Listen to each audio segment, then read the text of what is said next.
All right, folks. I know folks are still trickling, but out of respect for our friends online who are joining us, I would like to formally kick off this morning's event, Unlocking Opportunity Through Intellectual Property. My name is Garrick Ng. I'm the program lead for Kite Creates. We're a program inside the Kite Research Institute that's all about building connections between creative industry, creative technologists, and early stage ventures and researchers that are working on solutions that are finding creative ways to fuse creative technology and design approaches into their solutions. We've been running an open event series, and today, with the ongoing support from FedDev Southern Ontario, the City of Toronto, and our longtime friends, George Brown College, and new friends, Intellectual Property Ontario, are able to offer a deep dive into intellectual property. So as I will be turning the mic over shortly to my co-host, we all know as we're developing ideas the importance of not just ensuring the right type of legal protection for what you've created, but understanding the pathway to when is the right time to engage different services, different resources like IPON that are out there. So we hope that this morning is an opportunity for you to hear from experts. Many of you have signed up for exclusive one-on-ones, which is a novel feature that I'm super excited to see brought to this arena. And of course, we've created spaces for networking. I see there's ventures in the room, there's researchers in the room that are entrepreneurial in nature. I hope that this affords opportunities for you to connect, find some good resources, potential collaborators. With that, to properly tee up what's to come for us, I want to introduce our good friend from George Brown College, Andrea Orazzi, to maybe introduce the rest of the day, the slate of speakers that we have. Again, welcome to our friends here and also online, and looking forward to what's to come. Andrea, please join me up front. Yes, you're taller. Hi, everyone. Thanks, Garrick, and thanks to everybody here at Kite Creates and UHN for co-hosting this event. I'm Andrea Orazzi. I am the IP and Commercialization Manager at George Brown College in the Office of Research and Innovation.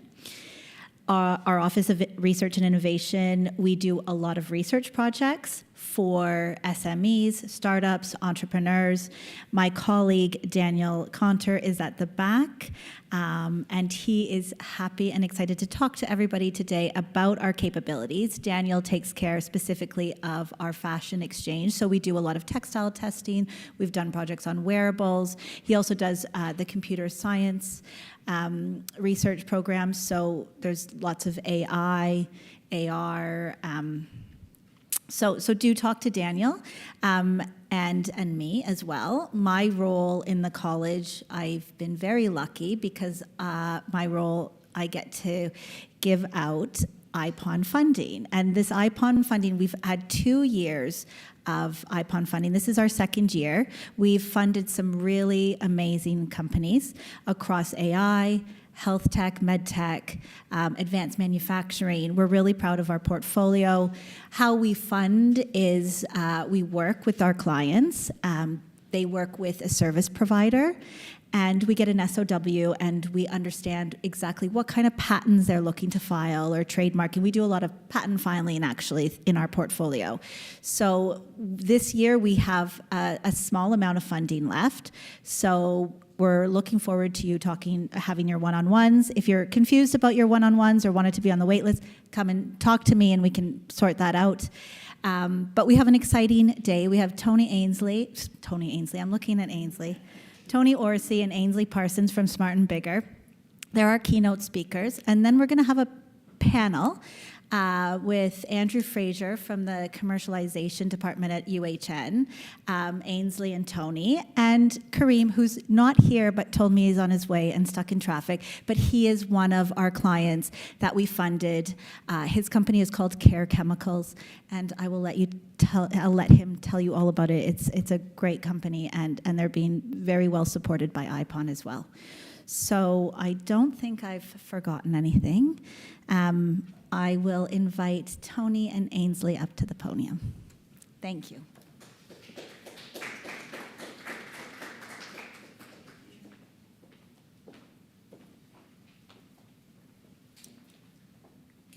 Hi, everyone. Thanks very much for taking time out of your busy days to come and learn about intellectual property. So I'm Tony Orsi. I'm a principal and patent agent with Smart & Bigger. My technical background is electrical and biomedical engineering, and so I focus mainly in those fields as well as software, some mechanical and clean tech as well, and basically help clients to learn about intellectual property and help them to assess their inventions and, if things look good, go through the patent route. Ainsley? Thanks, and thanks very much for having us. We're both happy to be here today. So I'm Ainsley Parsons. Like Tony, I'm a principal at Smart & Bigger. I'm a patent lawyer and patent agent. Before I went to law school, I did a PhD up the street at U of T in the Department of Molecular Genetics. So I do a very similar job to Tony, but I work in the life sciences area. So anything to do with biology, cells, genes, biologics, that's all under my umbrella, and I work directly with inventors, drafting their patent applications, and then shepherding them through the patent office procedure. And I also do work on agreement review and licensing and IP strategy. So you'll see Tony and I, we have a large set of slides. We're going to take turns presenting them and just see how it goes. So we'll kind of be jumping up and down a bit, but I will let Tony take it from here. Nice to meet you all. Thanks, Ainsley. All right. So just a little bit about our law firm. It was founded in 1890. We focus on all areas of intellectual property, and we have offices across Canada and work with clients across Canada and internationally as well. In terms of the firm itself, we have over 180 lawyers and agents, and we're also part of the IPH group of companies, and so there's a collection of about 35 law firms, actually. So there's about 3 here in Canada, and the rest of them are throughout Asia and Australia. So it gives a good network of firms if clients are looking to protect their innovations internationally as well. So in terms of what we're going to be talking about, we'll go through the different types of IP rights and some of the basics. We'll then talk about developing an IP strategy, so basically looking at sort of a checklist of items to think about and building an IP portfolio and also looking at risks. And finally, we'll speak about IP funding opportunities. Okay, so why is IP important? This is a question that we get a lot, especially from some startups who think that it takes a lot of money to acquire IP and then to defend against others or to assert their rights. But really, with IP, it could be used for a variety of different purposes. So it does require some funds and resources in terms of time to pursue. However, it does result in an asset for the company. And this is very important because when the company first starts off, this could be the only asset that they might have. And that asset could be used for different reasons. Usually you think about using it to prevent others from doing what you have the protection on. But you can also think about it in terms of raising further investments. So some investors find it important to, when they're looking at startups to invest in, that they have some IP. It helps them to de-risk their investment. In other cases, again, it could be used as an asset. So if you're looking at partnering with other companies, for example, it could be helpful from that perspective. And then, of course, from a monetization perspective, there could be different ways that you can monetize the IP rights that you pursue. So in terms of the IP rights themselves, there's sort of 3 buckets. There's trademarks, which are used to protect brands, copyright, which is used to protect creative works and content that's generated, and then this last bucket of patents and trade secrets here, so basically used to protect innovations and know-how as well. And we'll go through each of these in a bit more detail. The thing to think about is that, the IP strategy is meant to be something which is a living strategy, so it changes to support the business. So as the business strategy changes, your IP strategy would change because the IP strategy is really there to help the business to achieve its goals and to add value to the company. The other thing to think about is that the IP strategy is not a one-size-fits-all type approach. It really depends on what the startup is doing that makes them innovative and what would be important for them to pursue from an IP perspective.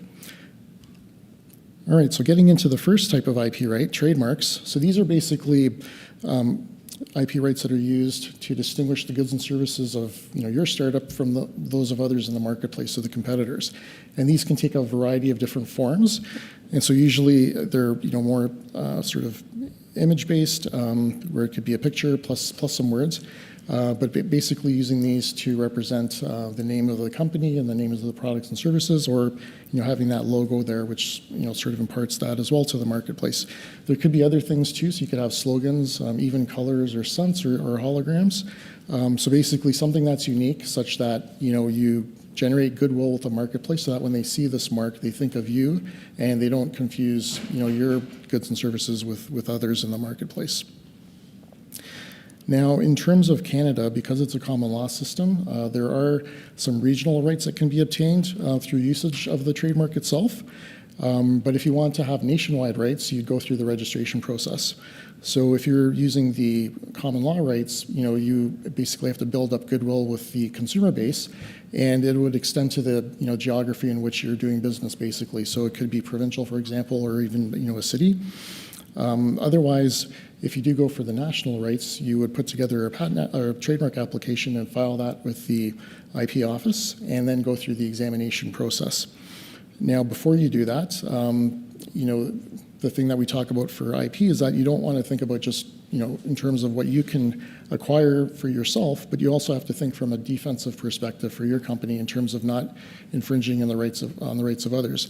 And so for some of these IP rights, you'll see that we recommend doing searches, basically. So searching to see what sort of rights others have, and then that way you can use that information so that you proceed on a more cautious footing. And for marks, for example, you're picking something which is unique and not confusingly similar with existing marks. So in terms of picking a trademark for your company, this graph here just shows different examples of marks that could be pursued. And basically, you'd want to be at the upper left of this chart and use something which is more creative, rather than using something which is more descriptive of the underlying goods or service, which is at the bottom right. It could still be possible to use something which is a bit more descriptive, but you have to put more work into showing that you've got a lot of goodwill built up with the marketplace, that they associate that mark with your goods or services. So this is kind of counter to what marketing people might want to do in terms of coming up with names. But the thing to do here basically is, once you've picked the name, use it consistently, put that message out there, and build your brand with the marketplace. So in terms of being unique, one thing to try to avoid is for the trademark to become generic in use. So an example of that is Kleenex. So instead of people saying pass the tissue, people always say pass the Kleenex, if it's not even the Kleenex brand itself. And so that's something that you'd want to try to avoid. You also want to make sure that the trademark itself is prominent and put others on notice. And so you could use the symbol TM if it's unregistered, or the R with the circle around it if it is registered. Okay, now moving on to the next type of IP right, copyrights. These are basically a bundle of rights that provides the owner with the right to produce or reproduce the work in whole or in part in a specific country for a certain period of time. And this is another sort of take-home message with respect to IP rights. So they apply on a country-by-country basis for the most part. Depending on the right, there could be some countries which might be bundled together. So for patents, you can look at getting a European patent that could cover a number of European countries, for example. And then they last for a certain period of time as well. So with respect to copyrights, another thing here which is unique about copyrights is that the protection is automatic upon creation of the work itself.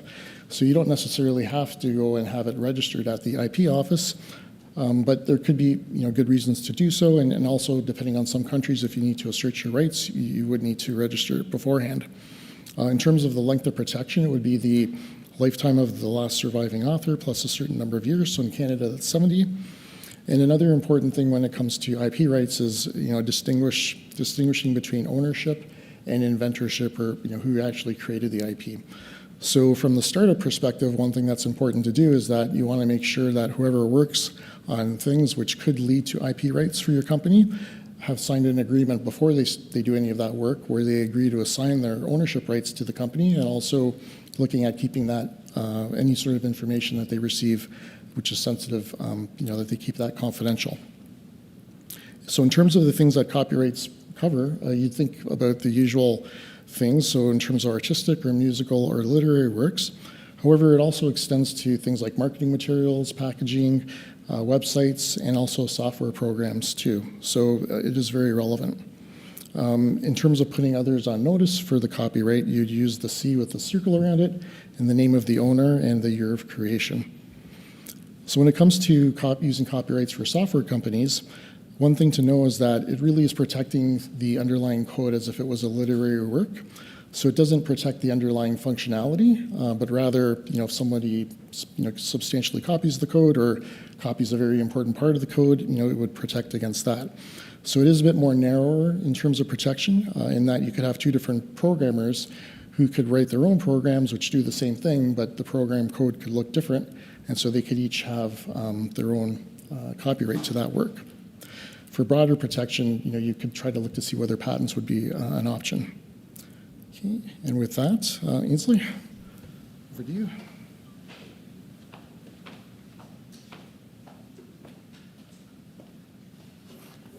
Thanks, Tony. So I get to talk about patents, which are my favorite thing. It's my bread and butter. So patents, patents, I think, feature quite prominently in the world of IP, and for good reason. They're a very strong form of protection for new technology.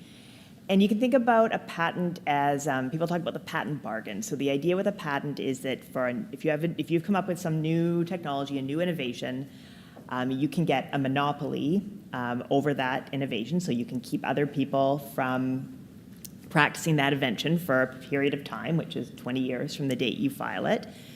So you can get that protection, but in exchange, you have to disclose everything about your innovation so that when your patent term is up, someone else can practice it. The disclosure also helps so other people can take your innovation and build on it and make their own innovation. So that's sort of the idea behind a patent, is you get a monopoly, but in exchange you have to disclose how you made your invention, how it works, and that's what your patent application is all about.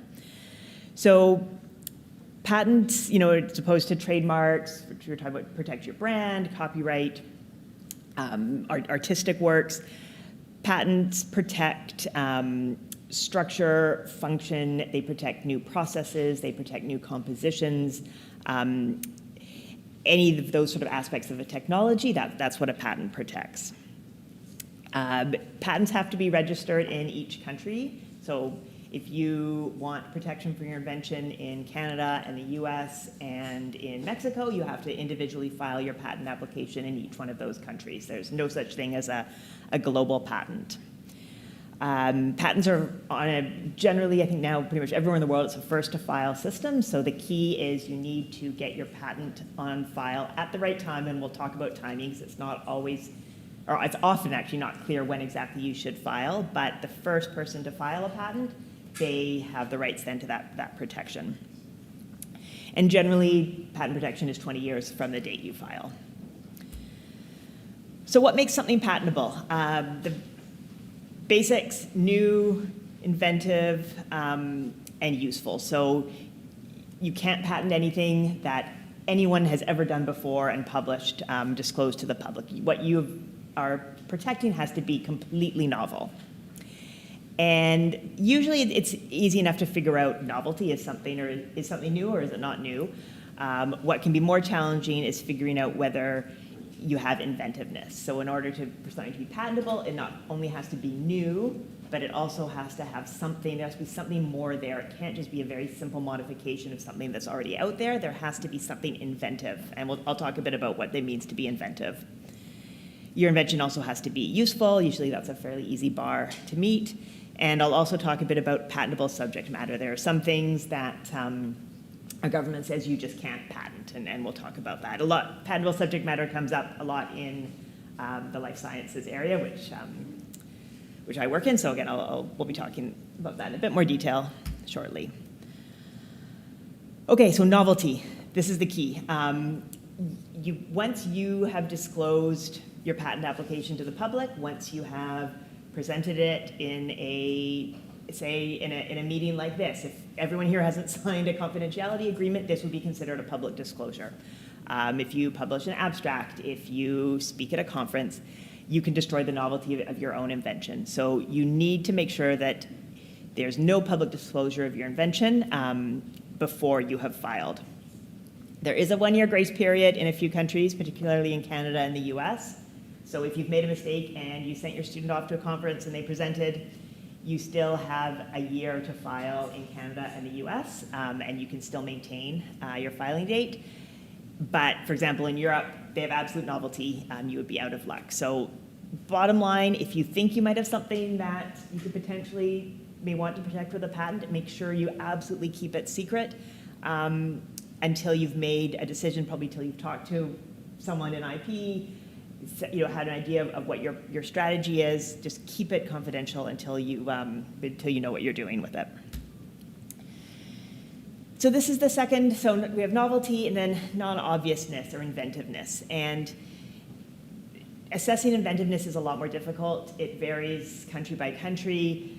The question often comes down to if you have something new, but part A has been disclosed here, part B has been disclosed there, and then the question is, would it be obvious to a person, the test is a person skilled in the art, to combine A and B to come up with your invention?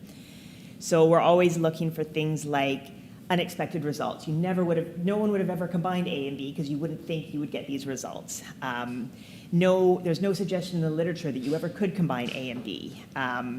In fact, there's a paper here that says, don't ever put A and B together. That disaster if you do that. So those kind of things will help you establish inventiveness. And that's a thing, when you talk to an IP professional, there'll be a lot of discussion about what are our arguments for non-obviousness? What is new, or not so much what is new, but what is the big advance here? What was unexpected? What actually makes this an invention and not just a simple modification of something that's already out there?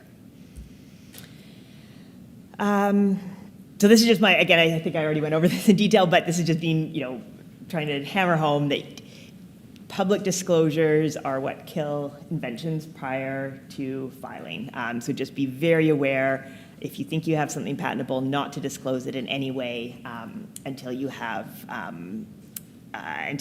your IP on file, until you have your patent application filed, or until at least you have a plan and you say, well, no, we can disclose this. It's not something we're going to be patenting, it's not new and non-obvious, so it's okay to disclose it. But again, you need to have a good plan before you do that. And if you have accidentally disclosed something, or all of a sudden you realize you have a paper publishing, talk to your IP counsel, and there is, as you said, there is, in some countries, including Canada and the US, there is a grace period, so you may still have, you may still be able to pursue protection in a few jurisdictions at least. This is just a general process of how you get a patent. You come up with an invention, figure out what your invention is, what do you have. Then usually what you do is what we call a patentability search, where you actually look and see, has anyone else come up with this before? This is where you start to do that analysis of, is it new, is it non-obvious? If you're pretty confident that you have something that's patentable, then usually you speak to an IP professional and we help you prepare and file a patent application. It's the patent application that has all the disclosure of what your invention is. And then it also has a set of claims that defines specifically what your monopoly is over, what you're actually getting a patent for. Then it goes through an examination process, again, country by country. So you might go, so if you want a patent in Canada and the US, you're going through examination in both Canada and the US. So patent examiners, a Canadian patent examiner will look at it, a US patent examiner will look at it. Usually there's back and forth. The patent examiner says, no, this is obvious. We go back and say, no, it's not obvious for this and this and this reason. Hopefully your patent is allowed and then issued. This whole process takes several years at least. And is also not inexpensive. So and we'll be talking a bit more about this in the IP strategy section, but you do need to have you want to have a good plan before you start going down this road. It is a significant investment of money and time, and so you do want to make sure you have a good strategy and that this patent, if ultimately, will be of value to you or to your company. So patentable subject matter, this is another requirement. There are some things that even though they're novel, inventive, useful, there are some things that our patent laws just say you cannot patent. So in Canada, higher life forms like plants and animals just cannot be patented. Scientific principles, abstract theorems, again, considered just non-patentable subject matter. So life sciences wise, these are things that can and can't be patented. There's different, so every jurisdiction is a bit different, and I've just highlighted Canada and the US because those are usually the most relevant jurisdictions for our clients. So new chemical compounds, very absolutely, that's something new. That's a composition of matter that's patentable anywhere in the world, so Canada, the US. New biologics, so if you have a new peptide with a novel sequence, you've come up with that new peptide, that again, that's a new composition, that's patentable. If you discover a new use for a known drug, so drug X, which is well known to treat condition Y, if you show that that drug also is useful for treating condition Z, that is also potentially patentable. So you don't get the patent for the drug itself because that's known, but what you get the patent for is the use of that drug for treating a particular condition. So if someone was to prescribe that drug for that particular condition that you have a patent for, that could potentially be infringing. One area of innovation that right now we see a lot of in this sort of age of personalized medicine are diagnostic methods. So those are methods, for example, like correlating gene expression with a particular disease. So if you have been able to show that if you have high levels or if you have high expression of these 3 genes, you are likely to be susceptible to this particular disease. Or a particular drug, if you have that particular genetic signature, that drug is something that you would be sensitive to.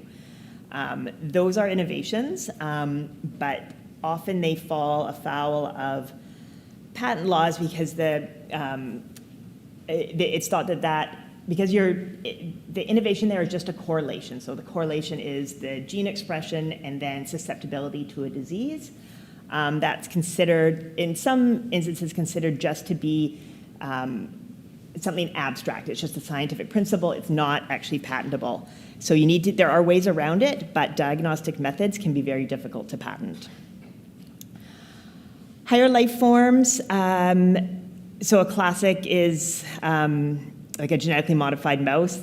There's a famous case on it in Canada called the Harvard mouse.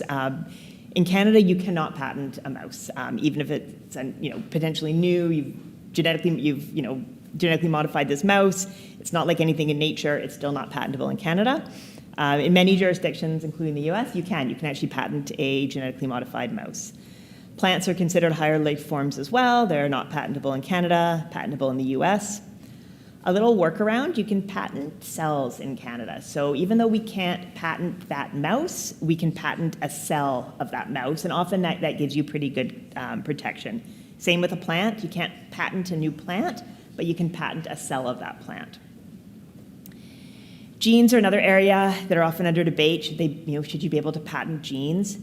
In Canada, yes, as long as your patent claims specify that it's an isolated gene, so it's not a gene actually in vivo, it's an isolated gene. If it's new, you've discovered it, you've sequenced it, that's potentially patentable. In the US, genes are generally considered non-patentable, even if you specify that's an isolated gene. You can patent cDNA, which, if anyone here has a background in genetics, you'll understand what that means. It's another form of the gene. It's just a few more steps away from being a product of nature. That is patentable, but again, the actual gene is not.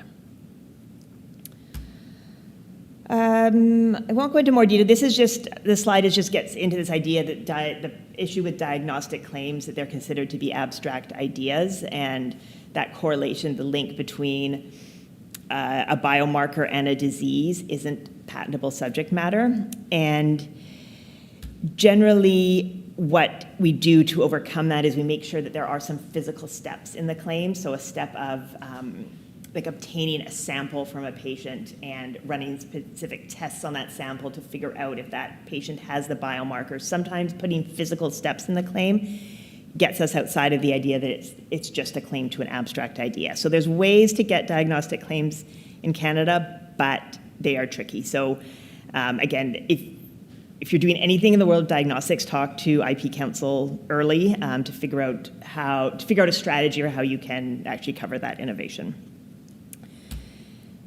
And that leads us to software, which is not my field, so I'm going to call Tony up.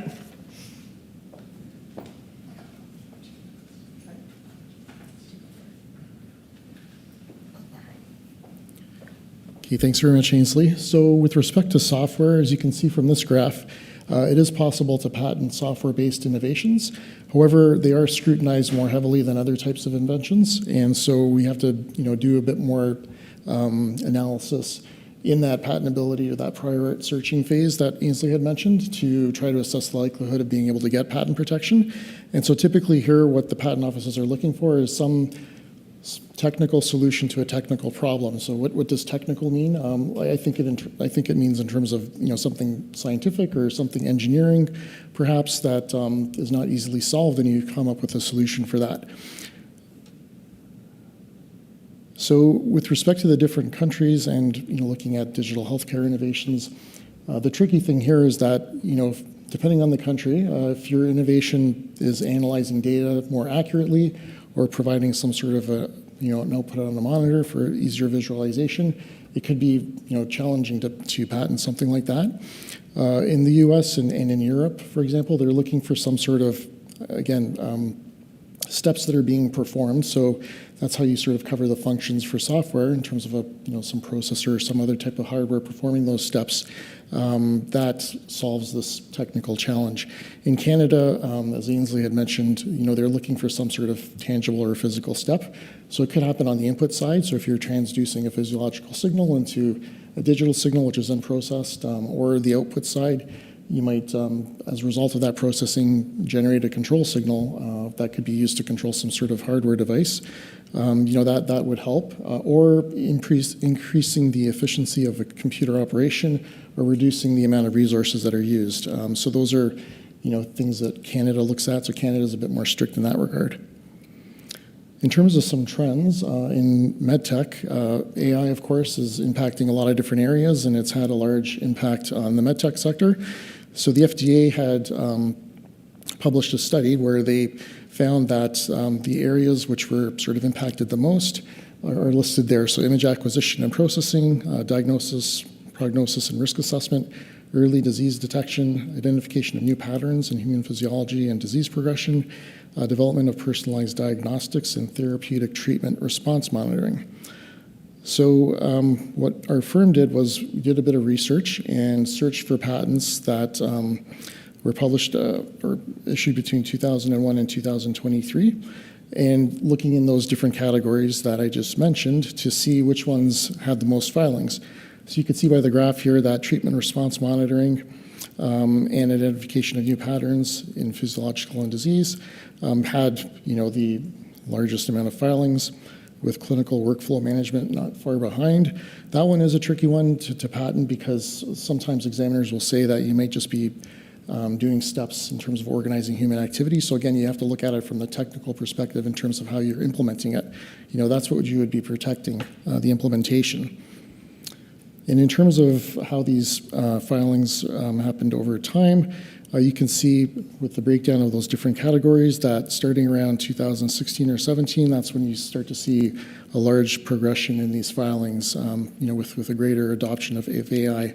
So each of these areas sort of has the same kind of shape there in terms of the filing trends.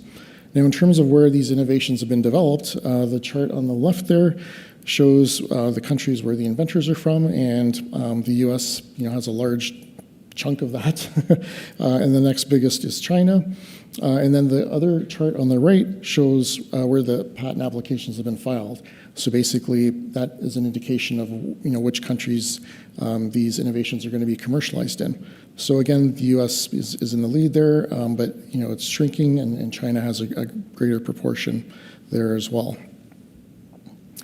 So speaking of where to patent, then this comes back to your strategy in terms of what your business strategy is. So this also depends on your budget. As Ainsley had mentioned, it does cost money and time to pursue patent protection. And so in terms of order of importance, you first want to consider the countries where you're commercializing. So that could be either through direct sales, or maybe you could license the rights to another player who would then be selling it. And you want to get the biggest return for your investment here. So which countries have the biggest markets that you could profit from? If your budget allows for it, you can also look at countries where you're manufacturing, and then also countries that competitors are interested in. So sometimes what ends up happening is that a competitor may try to allege infringement, and the company that has to defend might have their own patents and might try to do the same thing, and then they may end up cross-licensing in the end. Another thing that's important to look at is freedom to operate. So from the perspective of patents, then, it's the other side of the coin. So for obtaining patents, you're looking at seeing what you can secure, and then for freedom to operate, you're playing defense in terms of trying to avoid the patent rights of others. And so as Ainsley had mentioned, this can be an issue where you have a first player who has come up with an innovation, and then a second player which has improved on that innovation. So they could both get their patents, assuming that they meet their criteria. And if the second player needs to use the components that the first player has protection on, then that's where freedom to operate becomes an issue. And you then have to look at ways to get around this. So perhaps licensing the rights, or trying to change how you're actually making this thing to get around the claims. So now switching gears and talking about another type of patents, there are design patents.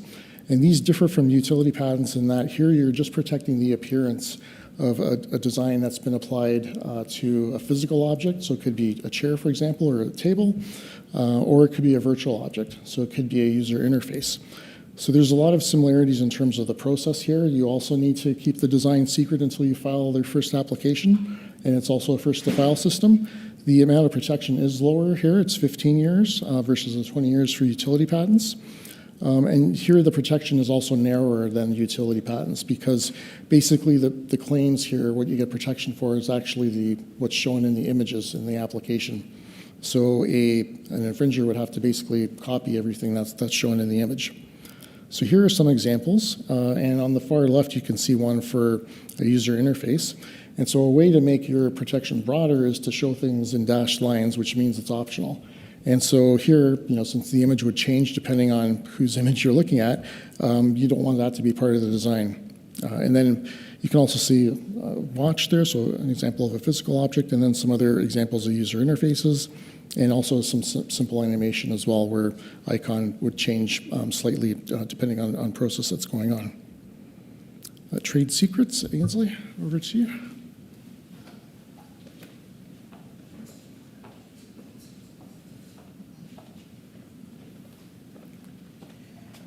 So trade secrets are another form of IP, and we don't talk about them as much, but they're very common. So they're sort of the opposite of a patent. So a trade secret is only a trade secret as long as you keep it a secret. As soon as that trade secret is out there, it's not a trade secret anymore.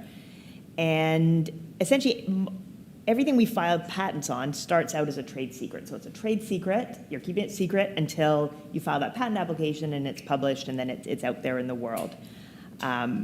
So there's no registration system for trade secrets. It's not, you don't file an application for a trade secret. A trade secret is a trade secret as long as it is secret, and the owner of that trade secret takes steps to protect the confidentiality of that secret, of that information. So, if you are a small business that has trade secrets, you need to make sure that, you are actively protecting those secrets. So you're only disclosing, only spreading that information to those people, say, need to know employees. If you need to disclose those trade secrets to third parties, perhaps business partners, that's all under non-disclosure or confidentiality agreements.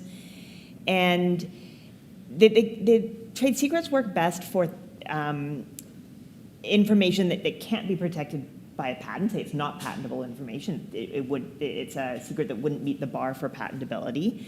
And also information that can't be reverse engineered. So like a recipe, something that, so when someone has that object, they can't figure out how you made it. So processes, recipes, data, those kind of things in a business are ripe for trade secret protection. Trade secrets are risky. I mean, especially if you have a lot of employees coming and going, if there is the potential you could reverse engineer it. Those are ways that trade secrets get out there, but there are lots of examples of trade secrets that have been kept as trade secrets for a long time and have a lot of value. And so there's often this sort of this debate, like, do you file for a patent and disclose everything, or do you just keep it as a trade secret? And again, something to discuss with your IP counsel, but if the commercial lifespan of your product is quite short, if it is information that can be protected by a trade secret, often the simplest, most economical way to protect that intellectual property is just to keep it secret. There are lots of business reasons to choose patents, for all the reasons that we've discussed, that they're a real asset that you can then monetize, and you can use them both offensively and defensively. But the patents are expensive, and I think the default should always just be keep it secret until you decide otherwise, say that you want to file a patent application.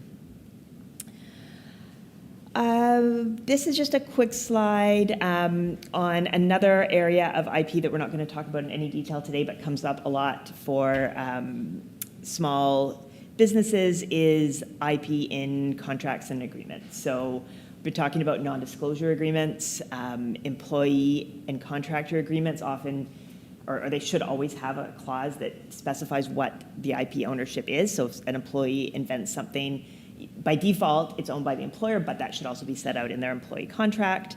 IP agreements to license or buy IP. These are all areas where, ideally you would bring in an IP specialist to advise on these contracts and these clauses in contracts. So just be aware that contracts and licensing and agreements, there's also often significant IP portions to those as well. All right, so we only have a few minutes left, but I'm just going to go quickly through what it means to have an IP strategy and just a couple ideas about how to develop an IP strategy. So what is an IP strategy? So it's called sort of a living document. It changes over time, but the idea is that how is your business going to address your IP? So mining your technology for areas that you need to protect the IP. So identify your IP, develop your IP, protect it, how you're planning to leverage your existing IP, and manage your risks associated with IP. I think those are the three big buckets when we're looking at what should go into your IP strategy. And this is I like this example when we're talking about identifying what IP you have and mining that IP. I always like this example of, so formerly was Bayer's, now it's Essenzia's glucose meter. And so this is one product, but it's a good example of all the different types of IP that you can find in this product and that you should be thinking about protecting. So just in this one glucose meter, so there's trademarks. So that it's the Contour glucose meter, so that trademark has been registered in Canada and the US. There likely is copyright in the marketing materials, in the source code, in the graphic design of the user interface. That would all be, copyright would have automatically arisen in all of those aspects of this product. We don't know, but there may well be trade secrets. For example, how they actually produce, how they make the glucose meter, that's probably an internal trade secret. They have an industrial design for the design of the glucose meter itself. And they also have a utility patent. They probably have multiple utility patents. So the actual structure and function of the meter itself would also be protected by patents. So it's just a good, so when you're thinking about your IP strategy, you got to look at your products from sort of all angles and, all the way from trademarks through copyrights, through trade secrets to patents. That's what you want to be thinking about. We talk about IP risks, so this should be also part of your IP strategy is your competitors' patents can be a large risk. So this is the idea that other people can assert their patents against you. And as Tony mentioned, even if you have patents in place, if you have your IP protection in place, that you still may not have freedom to operate. There may be other patents that you're infringing. So, you need to be aware of those, be aware of your competitors, be aware of their patents, and just keep in mind that other people's patents can be asserted against you, and that can be, it can be a difficult situation. And again, if you get any letters saying you may be, we think you're infringing our patent, contact a professional to help you navigate that. The other thing, once you have IP protection in place as part of your IP strategy, you need to think about what are you going to be on the lookout for potential infringers? So are there competitors that might be infringing your patent? Another risk is, and this really a lot comes down to trade secrets. Internal IP risks are employee misappropriation of trade secrets. That's the easiest way for trade secrets to get out, is usually disgruntled employees, or not even disgruntled employees, but don't even realize they're taking your trade secrets to their new place of employment. And like all risks, you have to decide, are you risk tolerant? Are you trying to be really conservative? The more conservative you are with your IP risks, you're going to be monitoring your competitors' patents, you're going to be asserting yours. Usually when a business is starting out, you don't have a lot of money to do that, so you're just focusing on your IP and, just doing the best to manage your IP. So I think we're pretty much out of time. Okay, I'll bring Tony up. Sorry? We'll keep talking about all this. Okay, yeah, this is good. So I'm just going to say we did have a couple slides on IP pitfalls for startups, but I think it'll come up in our panel. And IP funding programs, there's a lot of IP funding available right now. It's a great time to be trying to protect your IP in Ontario and in Canada, especially IPON. I know they're here and a partner, so there's lots of funding opportunities. Again, I think we'll go over it in the panel. Right? Okay, I'll leave it at that. Thank you.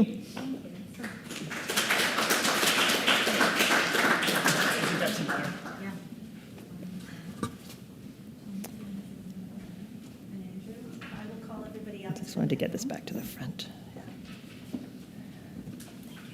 Is that okay? Yeah, that was great.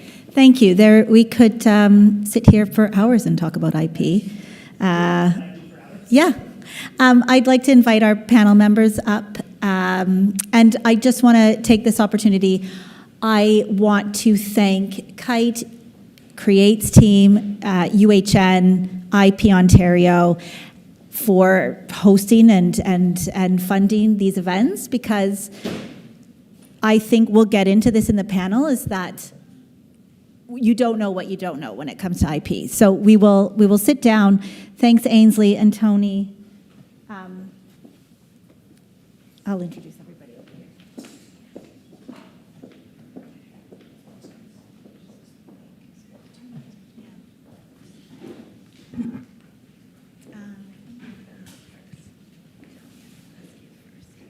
So I'm not sure. Is this? Yeah, this is on. Okay, so that was a great presentation, and you sort of left off right where I wanted to pick up. I think in my role, actually, I want everybody to introduce themselves, please. Sorry, we have a great panel. This is what happens when you don't have very detailed notes. Kareem, I'm going to pass this to you. You go ahead. Hi, thank you. So my name's Kareem. I'm a founder of a pharmaceutical technology company, Cara Chemical Technologies, and so we developed a process to make synthetic cannabinoids. So instead of hemp extraction, et cetera, and the legal landscape there, we developed a process that from orange peels we could make CBD, THC, and other cannabinoids. and then from there now modify them for different health conditions. So THC, really good for pain, but gets you high, taking away the psychoactivity, and so on and so forth across that landscape. So that's what we're developing, and obviously IP is a big concern for that, so that's about us.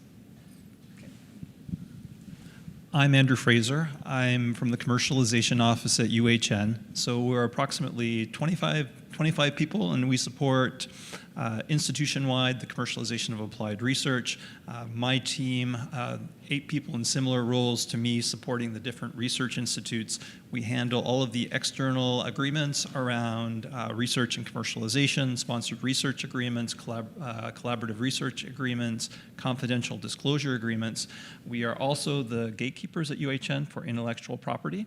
And so if you want to speak to the wonderful patent agents at Smart & Bigger, you would make that approach through me, and I would work with you to assess your technology, coordinate with our internal patent agent, and then we would work together as an extended team on the patent strategy and patent prosecution.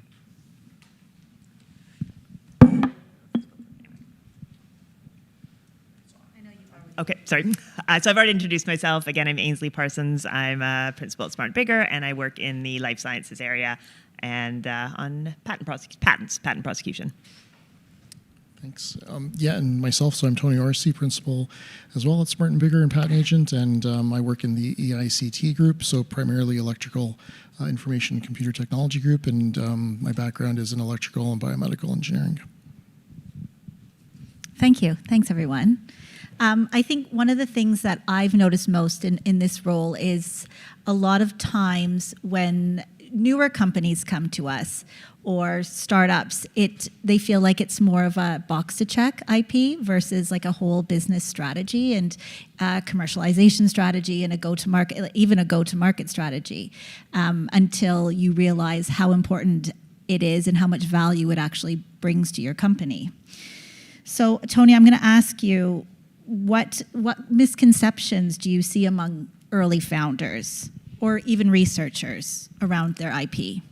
So, yeah, I think one that comes up a lot is that you need to have a lot of money to defend your IP, and so, people are hesitant to pursue IP rights. And again, sort of just looking at it from one perspective in terms of the reason to pursue an IP right. But as we had mentioned during the talk, there could be a variety of reasons, and they could provide a large number of different business goals. And so you need to take a holistic look. And as Andrea had mentioned, even if you decide not to pursue IP rights, that's still a strategy, and you can communicate that to potential investors if they ask, because as we said, you don't want to do something just for the sake of doing it. It has to make sense from a business perspective. It's funny because we've had that comment come up where it's like, what's the point of getting a patent if I can't afford to defend it? How would you respond to that, Ainsley? So, there's lots of reasons to file patents, and one of them is to protect your technology for 20 years. There are a lot of other reasons, especially for early stage companies, to file patents. Having a patent application on file always looks good to investors. It shows you have an IP strategy. It keeps your options open so that if you do want to, if funding does come in, if a partner comes along, you have that application filed, you have it moving along, and then they can take it over. So I think you have to look, you have to keep the big picture in mind, but you also have to look right now, does a patent filing help me at my company at the stage I'm at now? And the long-term costs of a patent are very large and quite intimidating, but I think you can look in the next few years and you can get estimates of what it would cost to get an application on file and to keep it pending, and then you just have to weigh is that worth it, both sort of short-term and then more potentially long-term. I would also say patents aren't the be-all and end-all. We do get people that just want to get something on file, and you do need to balance out: do you actually have something patentable here? Even though I'm saying it's great for investment, but you do want to make sure there is tech there that's potentially patentable before you go down that road, and that you're doing it at the right time. Again, you'll need advice from your tech transfer office and your IP professionals to help you sort all that out. Great, thank you. Well, that's a great question for Andrew. How do you assess a good fit? So I think it's very, very much what Ainsley said is, so there's the patent strategy, but there's the overall business strategy. And so you really have to understand the nature of the invention at the beginning, the potential markets you can go into, what are the other technologies out there, what are other people doing in the space.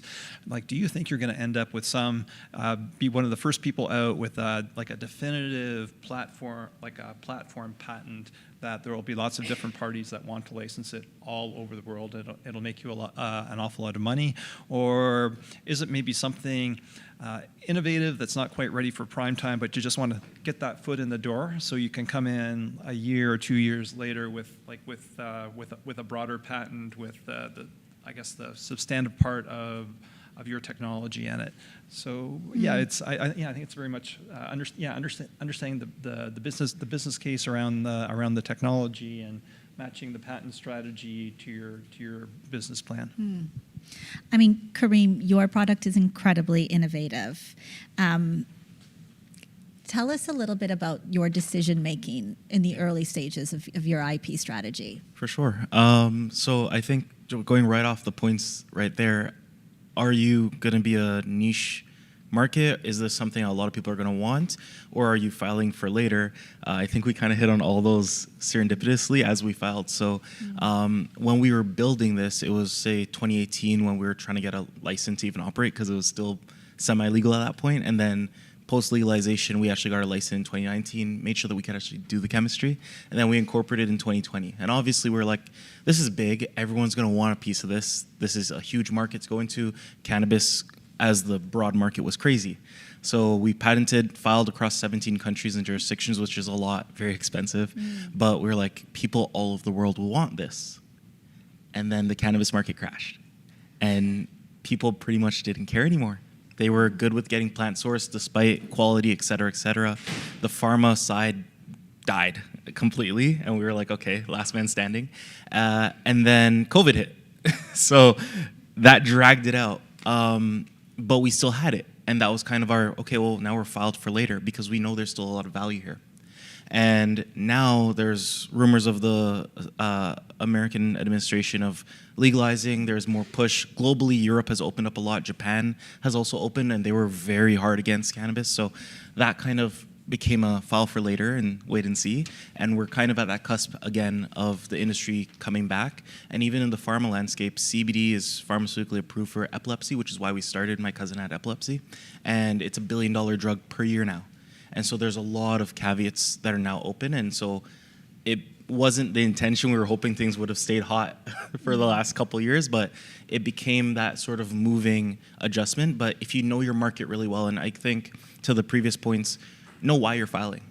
And for that, you should know your market really well, know what your differentiation is, and know who's out there and what the competition is. Because we were chemistry-based, most of the competition was cellular modification to make yeast produce this stuff. So because of that, we were very, very different. So we could do that entire platform filing. And that was kind of where it all came through. Well, that's a great question around timing. How do you, I'm going to pass this over to, you just made a cringy face. How do you, Ainsley, decide the ideal moment for filing? I made a cringy face because it's just always, it's just a really difficult question, and there's no right answer for everyone. In the life sciences area, you do have to have some data to show that your invention works. So you don't need, phase 3 clinical trials, but you need something to show that this drug actually does have this effect on these type of cells, or this antibody actually binds. You need to have some data, so you can't file too early. You can't file when you just have an idea, or you probably shouldn't file when you just have an idea. But you don't want to wait too long, because if you're working in a hot area, it's first to file. You need to get your flag in the sand to say, this is my invention as of this date, and so it's very case by case. It also comes down to when you have the money and when you have the funding.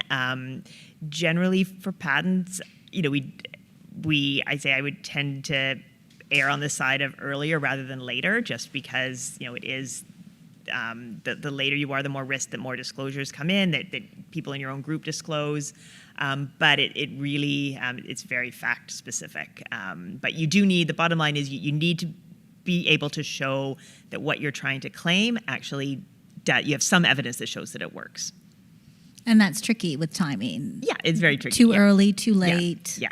And it also, in the academic sense, we're often battling against researchers who are on, their currency and career-wise is they need to publish. So they publish or perish. So they need to get their publications out, and then we're always encouraging them to keep it confidential until your invention is at a place where you can actually potentially get patent protection for it. So it's just tricky.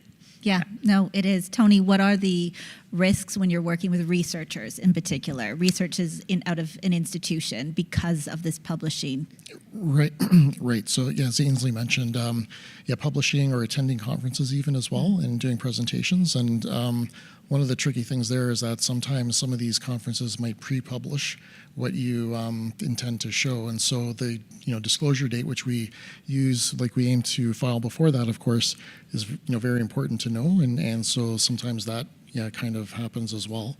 And I think, the other thing too is with respect to, I guess, the research that you're going to be covering with the patent application, you also want to make sure that it's not going to change. So it should be pretty solidified, even though you do need to maybe make some more improvements to it or whatnot, because then if you file and you end up changing your invention, that filing will not have any value for you. So again, the timing is a bit of a tricky thing to figure out. And Andrew, timing, what about geographic location? When somebody comes to you, that's another tricky one, isn't it? What locations, what jurisdictions? So part of what we try to do at UHN is to backload our costs, and so that relates to patent strategy. And so it means not having to pay fees until the absolute last moment that you have to.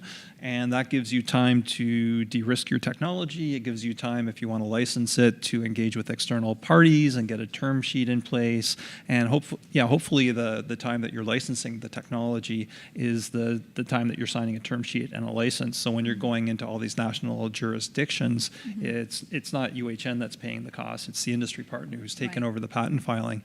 And often we go through a U.S. provisional into a PCT filing, and that gives us 30 months. And so if we've talked to a principal investigator just prior to them submitting a publication, like when they're pulling their data together, we submit the application, we have 30 months to de-risk the technology and shop it around and understand what we have.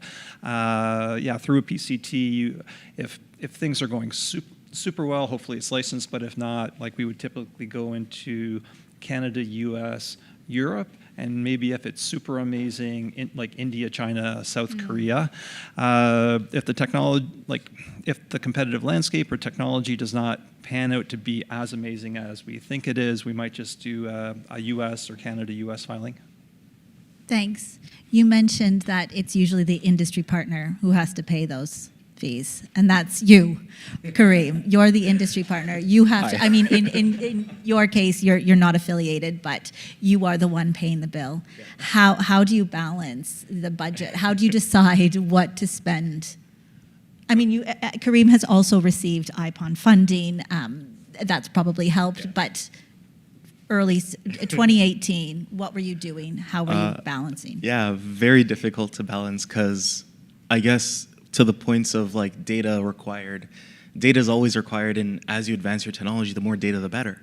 And then you can possibly file additional patents, divisionals, different families of patents, which we have 6 families. So more research, more data, more ways to cover this, more ways to build that moat, and then a second moat and a moat on the side, et cetera, et cetera. But when to file is kind of okay, well, I have a budget, I have the money in my bank account, I have money coming in, I have grants, whatever. This is kind of what that year, 2 years, 3 years looks like. How much of this do I divert from actually new data that has potential either way of failing versus getting me something and protecting what I already have? And then how wide do I protect that? Previously mentioned, US, Canada, especially for everyone here, the best to cover because you're right here. and the US just happens to be the biggest market, which is right across the border. For us, IP is very important in the manufacturing side. So all of a sudden, China, India, South Asia overall, and up to China, everywhere there, and then Brazil and Mexico are really, really big pharmaceutical manufacturers. So knowing your industry. And so what we did was, because we saw how broad it was, we covered about 90% of pharma GDP, which coincidentally covers the big nations. But then timing is difficult, because once you file, as you go through prosecution and stuff, you start getting those bills, and you don't get to push those away. They have time limits. So IPON, great source of funding that helps you kind of top up on okay, we need to pull less from these other areas because we get this IPON funding, which is only for patents, so don't worry about it. That's your money in the patent region. And it helps push things around. You can also speak with your patent agents, and sometimes they don't have any control over it. It's not their fees, it's the patent fees that have deadlines. So those are always know those as soon as possible.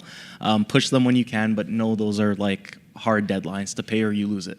And then the legal fees and stuff you sort out with your lawyer. Hopefully they're very nice, but also be aware they have their budgets to be mindful with, and so you kind of just always have to push what you can, but keep it topped up, because this is going to be the lifeblood of whatever company you're making, especially in life sciences. It's going to determine whether or not you can sell your company, actually license this, or you license it, but you're only covered actually in Canada because you lapsed on the US, and so all of a sudden your biggest market's gone. So lots of things to worry about, but just try to know and speak with your lawyers ahead of time to stay abreast of it. So that's a perfect segue, because really your IP is only as valuable as how you commercialize it, right? So are you partnering? Are you licensing it? Andrew, when you have a technology, how do you assess its licensing opportunities? Well, I guess there's two paths at UHN for intellectual property once we've patented it. And so we do have a new venture creation team at UHN. And so we consider UHN to be an accelerator where discoveries can be made. We partner externally with patent agents that support us on our patent strategy. We might partner externally on product development, but then for clinical validation, we can run clinical trials at UHN. So we consider ourselves to be very much an accelerator, like as an ecosystem. So if there's a very high potential technology where the investigators are incredibly committed to the technology and want to be part of a new venture, we might do a temperature check to see if it's the kind of thing that venture capitalists might be interested in. If it was to develop to a certain stage, put internal de-risking funding on it, and then bring in an entrepreneur in residence to help launch it as a new venture. So that's the minority of cases. We really only do maybe 1 to 4 new ventures per year. But yeah, mostly we're looking, most of the time it would be like a license to industry where we're trying to assess early on, what are the competitive technologies? How is the market changing? What exactly is the value of the technology we're developing in the market, and who are the specific players? And yeah, we sort of and then would embark on a pathway of de-risking and discussions with industry to try to find the best home for it. Right. That makes a lot of sense. I'm going to go back to you, Kareem. What have you do a lot of licensing with your tech?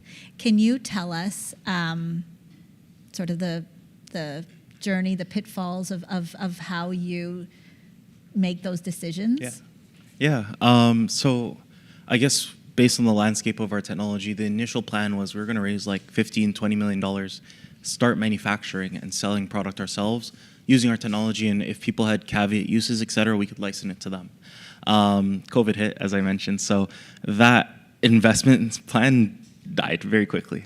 No one was investing in anything at the time, and so we looked at the people we had contacts with, network, et cetera, and people in the industry that were still trying to move. One of those being Eurofins. They're a pharmaceutical technology platform conglomerate, I could say, and they had a manufacturing space based out of Mississauga. So we licensed to them. We licensed to a few people in the cannabis space for the wellness products, et cetera, and the pharmaceutical we kind of kept back for ourselves to use for the pharmaceutical asset generation. So different caveats to the technology. And then in licensing, we license by product type because there's various, so CBD, THC, other ones, but who wanted what, and then what regions. So we have licensees that are exclusive for X products in the United States, but our other licensees can manufacture those in Canada, in Europe, et cetera. Or it could be anything in the consumer packaged goods space. You have exclusivity globally, but then people can make those same products for the pharmaceutical uses. So because we're like broad in that space, we can license in different pools. But then obviously the reason being is it's much cheaper to license and collect a royalty, and much less lifting and team building, et cetera, and risk, because you're not doing all the heavy lifting, the implementation, all that. You just wait and collect. That being said, you do have to wait and collect. And then you have to collect, which not everyone likes to pay, which then makes it difficult. And then are these people using your technology out of scope? Are they selling to areas they shouldn't be? That's all stuff that now you have cost to monitor. And then, of course, investors. I've had investors that are like, I'd invest in you, but I hate your business model. I don't do royalties. Goodbye. I'm like, oh, okay. Because they would rather, instead of we get a percentage of the whole thing, take the risk, spend the money, and instead of having like a 5%, 10%, whatever that royalty looks like, make your 40% profit margin. Because they want to invest in a whole business, not a piece of it. So different people, different things. Some investors love royalties. That's so interesting. When you probably have multiple licensing agreements written. Yeah. Ainsley or Tony, what are some red flags that you see in licensing agreements? There's lots of red flags. You do need to be very careful with all agreements that you're very clear about exactly what you're licensing, for how long you're licensing it for, what is the jurisdiction. I mean, just how you get into the license, how you get out of it. Who can cancel the agreement, under what circumstances, what kind of notice, all those sort of basics. The other thing that I always spend a lot of time on is defining exactly what the tech is that's being licensed and who owns that IP that's being licensed, and then what happens if someone modifies that IP, who owns those modifications. That's also can get very tricky, and you just need to be very clear about, again, if the tech is modified, who owns it, where does that IP go, and what are the ramifications of that. So, I mean, those are all the big things. You just want your agreements to be clear. I like simple, clear agreements that everyone understands. They're written in as plain language as possible, but being very careful about the key provisions. Thanks. I'm curious, Kareem, how does regulatory compliance affect your IP strategy? Yeah. Because this would affect a lot of people, probably innovators in the room. Yeah. So regulatory compliance basically is what you're doing legal. I guess that's one step, because cannabinoids weren't legal at one point. We also weren't really in that space at that point. So we came in when it became legal because we thought that was just like the timing became right. But then in the life science space, a lot of you guys might be going for like either med tech, class 1 devices, et cetera, or pharmaceutical compliance. Where on the pharma side, it's very rigorous. And that, I think, goes back to data. Make sure that your data is sound. Retest it. If you're using third-party CROs, et cetera, to get some of your data, maybe get some of those studies replicated somewhere else, or in-house, or with a university partner, just to make sure that things are solid, so that when you file, you have 2 sets of data to say this is exactly what we have. And reducing to practice. So you can broadly, I think you mentioned, you can't patent a theorem. So THC good for pain. You can't broadly say all THCs are, because not all of them are. And there's different variations of them. But then these ones are, and these are what we made, and we think these adjustments are valuable in X, Y, and Z reason. And so I think that kind of, broadly speaking, data enables that. And it's very clear. It's very clear what that sort of Health Canada will accept. Yeah. Where I think, Andrew, I'd like to ask you about something that's not so clear, is how innovators should consider AI in intellectual property. As I know. We have 5 minutes left. Well, I'd say one thing to consider is, so I know it's a mixed crowd here. We have internal people and we have external people. We always caution, be careful which AI you drop your invention into, because internally we have Copilot and there's a check mark on it, and it's an enterprise system, and so everything that goes in there is confidential.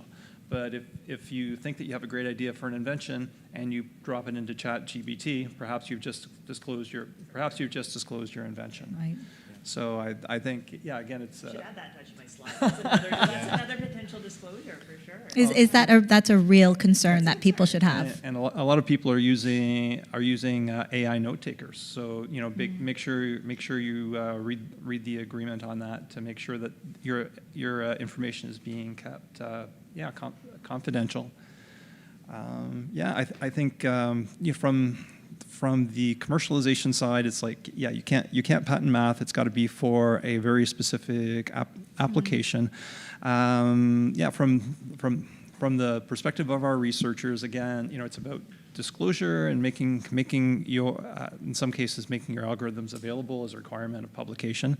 So if you're planning to patent something, it's probably better not to disclose it or put it out there at all, except through your patent. But as researchers, that's part of your role here, is to do research and publish it. I would say one thing to be cautious of is if you're publishing in a journal that requires you to make your algorithm public, perhaps it's possible to disclose only part of your algorithm. What you don't want to do is make it public through a GitHub license where everybody gets to use your algorithm for every use, because I'm not a patent agent or a lawyer, but I've heard that could invalidate your ability to enforce your patent if you put your algorithm out there through a license that allows everybody to use it for every purpose. So, be careful. Yeah. Is what I would say. Thank you. I think we'll wrap up for questions. I think maybe just one last sentence from everybody, a key takeaway. Mine is, don't put your ideas in ChatGPT. Thanks. I just quickly off of that point, Zoom as well is they've made their platform your data, so they don't take it. So that's another option. And coincidentally, I do use IPON funding, but I also use Smart and Bigger as our lawyers. So not an intentional plug, but because we're here, we use good lawyers, or try to. So thank you to Smart and Bigger. Yeah. So if you're a UHN researcher and you have questions about commercializing your IP or filing a patent, please don't hesitate to reach out to me. I'm Andrew Fraser at the UHN Commercialization Office. Just thanks everyone for being here and listening today. It's always fun to chat about IP, and just keep IP in mind as you develop your businesses, and don't wait on it. The risks of disclosure are real. So just think about your IP strategy and reach out to people in the community that can help. Thanks. I think just maybe with respect to AI, because it's such a fast-changing field, it is something which is difficult. So in terms of deciding how to protect it, your data could also be more important than your algorithm, perhaps, as well. And so that's something to keep in mind too. And then also, in terms of licenses, so if you're using open source software, you have to be very careful. Some of them are very restrictive, where you do need to make the code freely available to use, and that'll definitely impact your commercialization strategy. Thanks, everyone. Thank you. We have time for questions.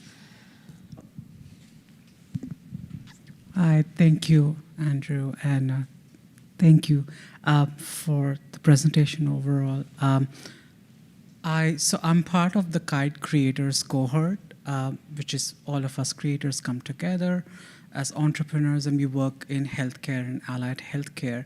So one of the questions from the cohort specifically was, what's a good stage to file for an IP, considering that it would be at a conceptualization stage, or it might just be at an MVP stage? Also, some of us do work with research streams across UHN, not directly, but like indirectly for our allied health research. So how do we protect our IP, let's say, at a research stage versus an MVP stage? Or does it have to be at a TRL stage 3 and 4 and then we should consider for filing for an IP, considering that we are all seed innovators and bootstrap mostly. Sure. So I would say the red line that you don't want to cross is disclosure. So at UHN, you can imagine there's a large volume of technologies coming in. I would say generally we would need data before we would proceed with engaging external patent counsel to support us on an application. So, yeah, if you're considering presenting a poster at a conference, come and talk to us first before you share the abstract. If you're nearing the end of a PhD, talk to us. We'll make sure your thesis is embargoed. If you have publications that you need to submit coming out of your thesis, again, speak to us prior to publication, and we'll work with you to assess your technology and make the best decision on whether we should be filing a patent on it.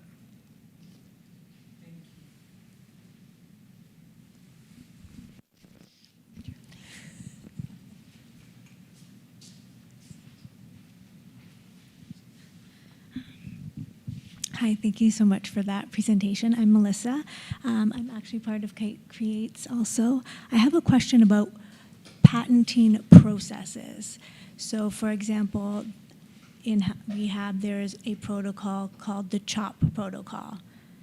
Let's say 6 weeks of exercises, progressing A, B, C, D, E. They don't have a patent. So my question is, if there is a process like that, it's very vague, but in terms of maybe the exercises are not novel, or the pieces in isolation are not novel, but when you put it together, it is novel for the outcome. Does that make sense?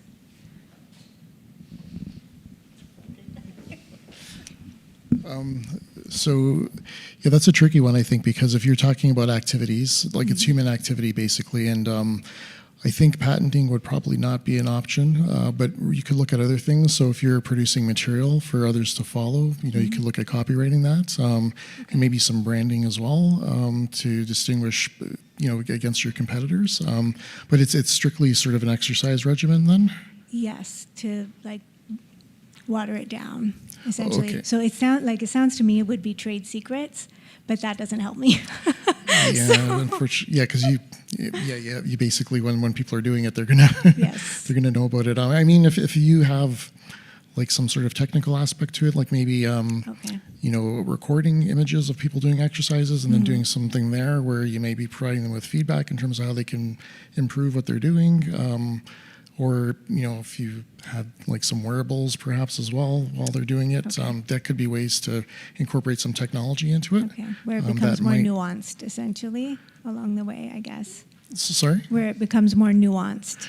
Yeah. So, but at the end of the day, though, you don't want to design something so that you can patent it. It really comes down to what you're going to commercialize, right? So, yeah, that's going to drive how you're going to be protecting it.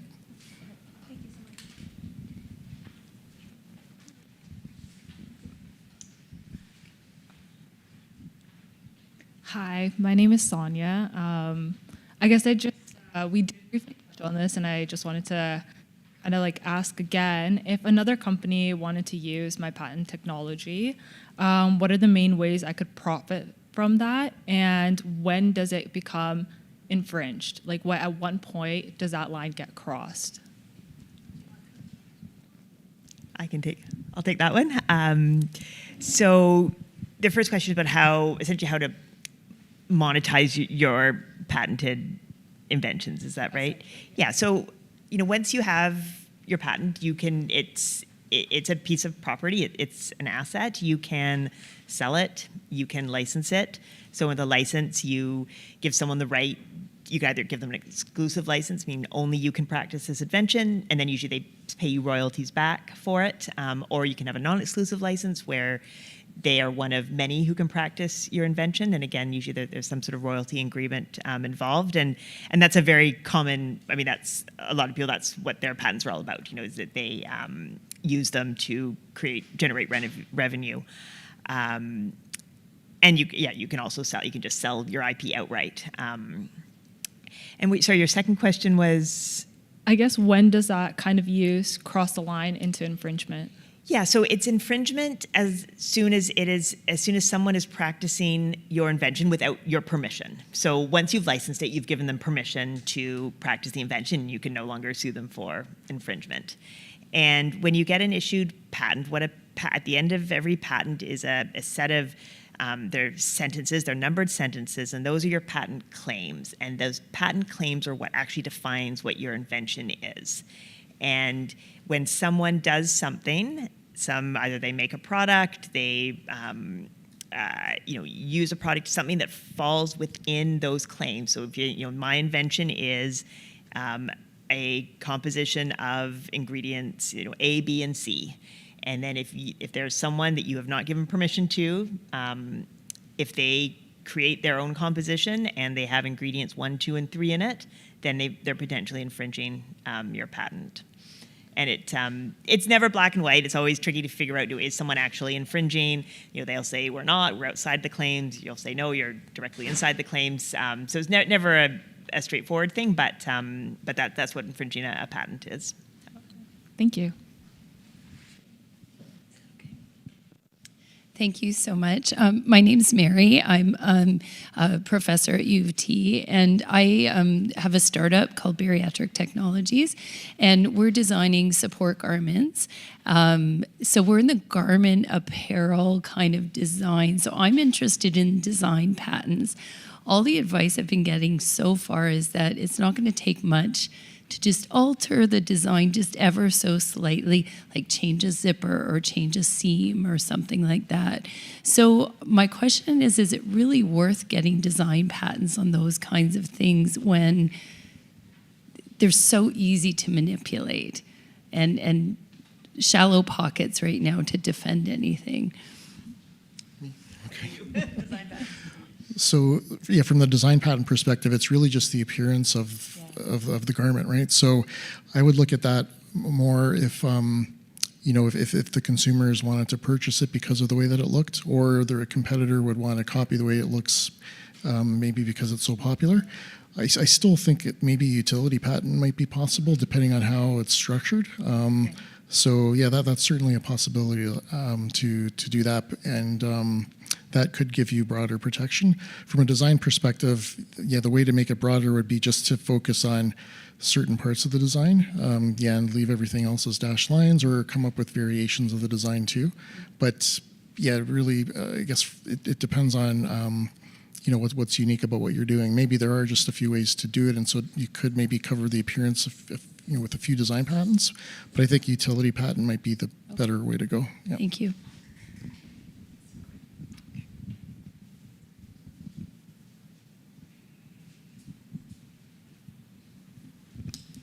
Hi, I'm Gina. I'm a nurse at Sick Kids, and I have an idea for a medical wearable.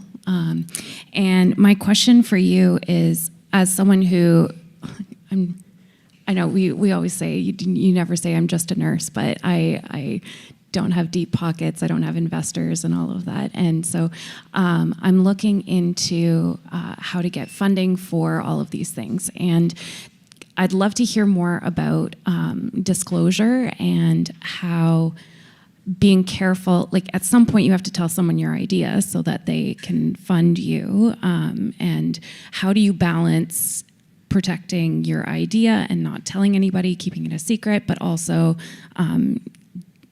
talking to committees, getting grants, things like that? I can take that. So it's good to be really aware of that and concerned about it. Generally, if you are applying for funding through the established funding agencies, those kind of if you're describing your invention, that would all be considered confidential. That wouldn't be considered a disclosure if it's within the context of if you're applying to IPON. Similarly, almost all sort of granting agencies are under a duty of confidentiality as well. But it never hurts to just, say in an email, as you're sending, your grant application in, we understand this is confidential. This is all, just put confidential, in every communication. it never hurts, and it's probably a good idea. But you don't have to be. You can ask them, but you know, raise it, but you don't really have to be concerned as long as you are talking to professionals like, you know, at the funding agencies, at the granting agencies, you know, those would not be considered public disclosures. Where, you know, when it starts to be more of a concern is if you're talking about, you know, presenting, like if you're describing your innovation to a group like this, and if they're not specifically under a confidentiality agreement, then that could be considered a disclosure, and you really just can't do it until you have a patent application on file, or just be very careful that anyone you're presenting to in any context is under a duty of confidentiality. So hopefully that makes you feel a bit better, but it's great to be aware of that. And, you know, any email you send to IPON, just say, you know, confidential, and you'll be fine.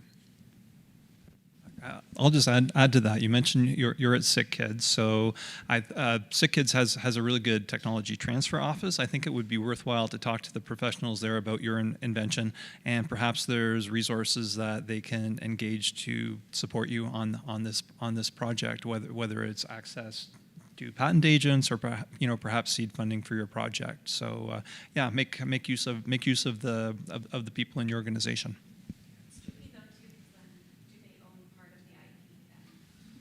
So I can't speak to Sick Kids, but at UHN, if it's a UHN invention, so an invention created at UHN, and it's a research work, then the revenue so it's institution owned, so UHN would own it, but there's a 50-50 net revenue distribution where 50% of the net revenues go to the creators of the technology and 50% go to UHN. And also just jumping on top of what he said, Sick Kids has an investment arm, not formally Sick Kids, but they work with groups as well as their foundation, which is Grant.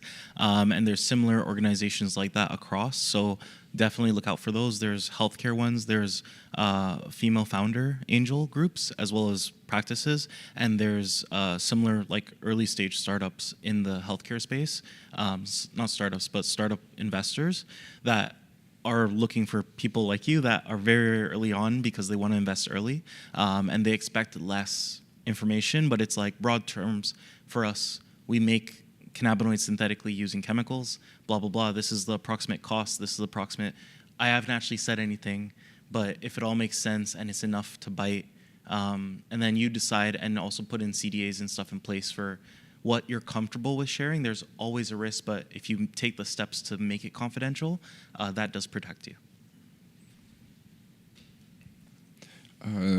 Thank you very much for answering all of our questions.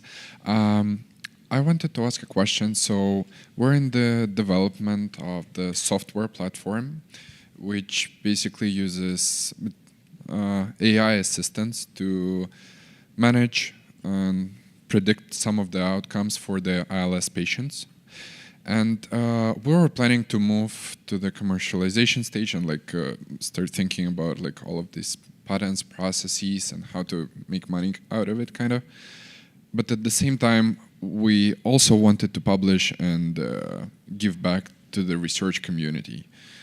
And I was wondering, like, is there like a clear way how to go about it in terms of like what exactly we protect? Like, do we patent everything and still publish and still can make, like, it doesn't seem realistic. So have you guys faced something like that before? And like, do you have maybe a comment on that? I guess my first comment is don't worry about giving back. If you're successful, you have all the time and money to give back, and you can give back a $10 million check here and there and there. Don't worry about giving back till you're there. Focus on building so that you can give back in a meaningful way. I have one of my best friends is actually thinking of starting up his own company, which he would be great to talk to all of you guys, but he's working with a professor planning to do it as part of a postdoc. And obviously the professor, she wants to publish, but she understands not publishing until X, Y, and Z. And so he was planning to just file and then publish the work. And I'm like, well, maybe also because specifically for him, it's a very, very highly competitive space. You're in AI, I assume it's going to be that way. if you're in a very, very high competitive nature of your industry, you want to hold back on publishing as long as possible so you can build as much of a lead against people as possible. For example, if you file your patent and then publish the work in a journal, now everyone has access to the same information you have. If the 30-month or whatever window it is passes, you're now a year, year and a half, 2 years ahead of those people, and they're just seeing your data published.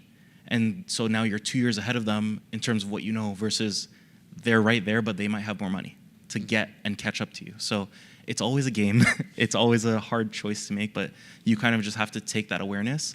But especially if the thought process is giving back, let it wait till you can do that in a meaningful way. Don't compromise yourself, and then you're sad.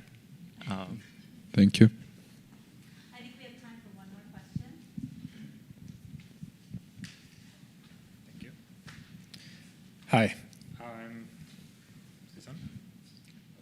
I'm Fernando. I'm building a tech startup here. And so my question is about patenting software, and specifically, three-part question. First one is, how often do you actually have attempts to patent the software? How often do you actually get the patent granted? And then, do you think it's worth it to patent software? Or, for example, for two entrepreneurs building something on their own, should we spend time trying to patent something, or just build the two of us? Okay, yeah, good question. So I think the first step is looking at it from a business perspective. Does it make sense to go through the patenting route? Like, what value can that provide you with?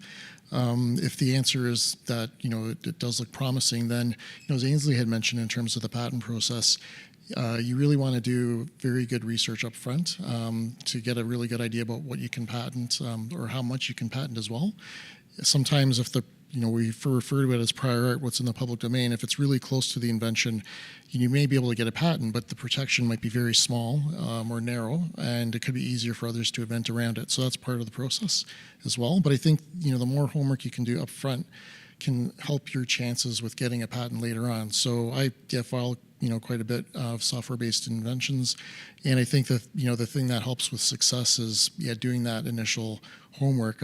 You'll never get 100% yes or no answer in terms of whether you're going to get a patent, but you are trying to get good odds on your side. And there's other things that we could look at too when we're drafting the patent application to make sure that it's a good quality application. There's fallback positions. There's options so that if something does come up during examination that you didn't foresee, you would have perhaps some other options to be able to get around it. And you had a few different questions. Was that? Yeah. So how often do you actually do it? Is it worth it? Well, yeah, I think is it worth it? Again, it comes down to the client and their business and what they're trying to achieve. So it's something that I can't really answer. In terms of like success, I mean, I don't carry or monitor formal stats, but yeah, like I said, you wouldn't be able to patent everything. It's just the way this process kind of works. But yeah, by doing the homework up front, you do improve your chances though. So I'd say more often than not, we've been able to get patents for clients. Okay, thanks.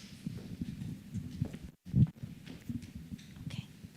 Well, thanks everyone for coming and spending your morning with us.